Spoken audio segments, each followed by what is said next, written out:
We all love plugins. We all love getting new plugins, free, paid for, which, let's be honest, most of them are. I get it. Getting new plugins is exciting, it's fun, and we think it's going to make either our mixes perfect or our mixes better. But could it actually be harming you? Maybe you don't need it anymore. Let's talk about it.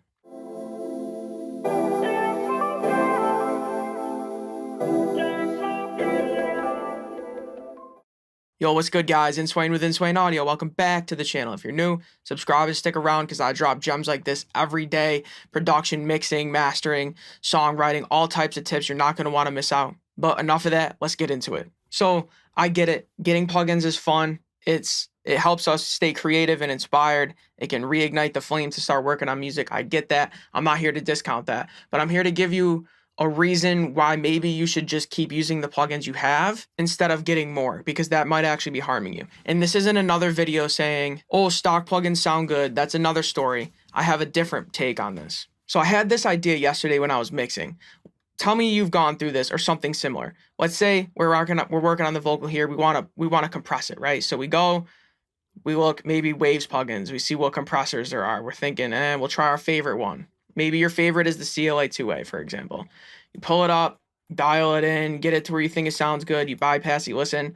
It didn't really sound good. So you're like, nah, that's not it. It didn't work. So we'll pull up another plugin. Maybe we'll go to Plugin Alliance and we'll use the X-Stressor, for example. Doesn't matter what specific ones. You dial it in, you're like, nah, it doesn't work. That's not the right one. So you keep flipping through different compressors. Or maybe you're trying to EQ, you flip through different EQs. Or it's very common, you flip through different reverbs, right? This is part of the process. But imagine if you kept getting more plugins. Now you have more compressors, more EQs, more reverbs to flip through. And you could make the argument that if you have more, you might have a better one that's going to be the answer, which is totally possible. But now you just have more plugins to flip through. So it's going to take you more time.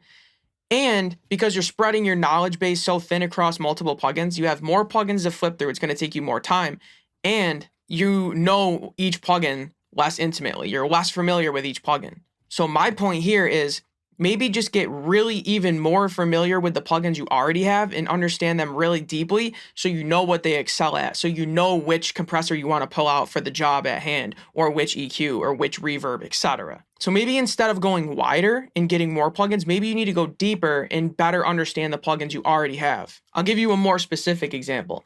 So yesterday I was working on a song. I had the vocal mix pretty good to go, but I just needed one last compressor on the vocal bus for like all my vocals. And I have some go-tos for that job. I like to use specifically the Overloud 670. I really like this for that job. I like this as like a final compressor. It gives me that last touch of compression I need and a little bit of tone. This is what I go to, and 99% of the time it works, but it didn't work yesterday. And that's okay, but it still is good for that. And I know that because I'm used to that plugin, but it didn't work. So then I had to pull an Audible.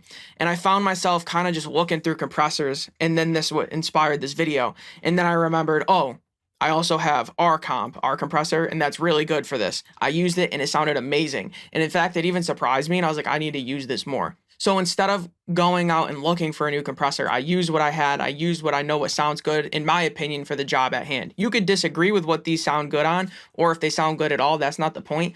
The point is use what you have, find what it's good at, know the ins and outs of it, how hard you can push it, where it sounds good at, what it doesn't really work too well on, what order of things work the best. If you really understand that, it's not only going to make your mixing faster and more enjoyable, but you're going to get the sound you have in your head that you desire to come out of your speakers. Instead of buying a new compressor, not really understanding what all the buttons do, but also where it sounds good and what it sounds like. Because let's be honest, when you first get a new plugin, we immediately are like excited. So we kind of have that bias. We think it sounds good, but then we're not really sure how to use it, and it might not actually sound good, or we might not know how to use it to make it sound good. So we're just using it wrong, or we just kind of are like, never mind, and we don't use it anymore. Now it's wasted money. But maybe you just got to spend time to really get to know your plugins and know what they work good for, and then get your money's worth out of them. So once again, I'm not against buying plugins. I have a ton. I love it. But I try to make sure that I understand the ins and outs of the plugin and use it for what it's good for. Some plugins get use in virtually every mix. Some are very rare, but a specific niche use.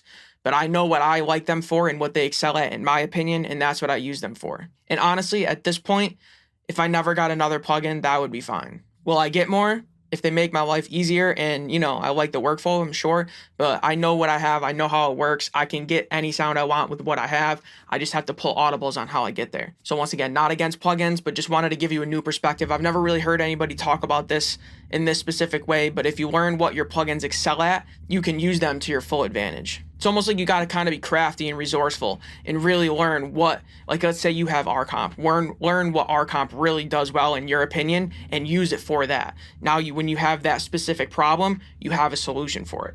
Let's say the CLA 76, you like it on parallel, for example. So you use it in parallel. You don't have to use it the same way that everybody else does. It's what works for you. And don't spread yourself thin by having too many plugins that you don't even know what they do or how they work or what makes them sound good. So there you have it, guys. Let me know down in the comments below what you think about this. Do you have too many plugins? Do you need more plugins? Let's talk about it. I love talking about plugins. Anyways, guys, I'll see y'all tomorrow, man. In Swain with Swain Audio. Peace.